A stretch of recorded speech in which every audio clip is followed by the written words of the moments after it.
వారాహి దేవిని భక్తి శ్రద్ధలతో పూజించడం వల్ల వ్యాధులు, దుష్టశక్తులు, ప్రమాదాలు, చెడు కర్మల నుంచి రక్షణ లభిస్తుందని, ఉపశమనం కలుగుతుందని భక్తుల విశ్వాసం. వారు సంపద మరియు శ్రేయస్సును పొందుతారని కూడా నమ్ముతారు. ఈ వారాహి నవరాత్రులలో రాత్రిపూట రాత్రి 7 గంటల నుండి 10 గంటల మధ్య వారాహి దేవిని పూజించడం విశేష ఫలితాలు చేకూరుస్తుందని అంటున్నారు. వారాహి దేవిని పూజించే ముందు శుభ్రంగా స్నానం చేసి ఇంటిని శుభ్రం చేసుకోవాలి. కోరికలు చెప్పుకుంటూ సంకల్పం తీసుకోవాలి.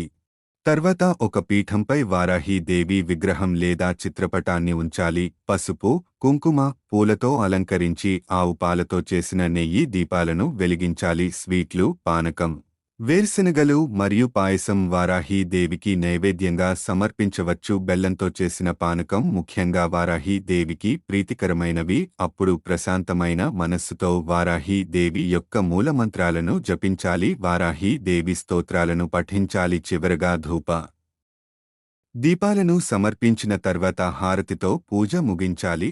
అంతేకాదు వారాహిదేవికి నవరాత్రులలో దానధర్మాలు చేయడం వల్ల గొప్ప పుణ్యం లభిస్తుందని పండితులు అంటున్నారు.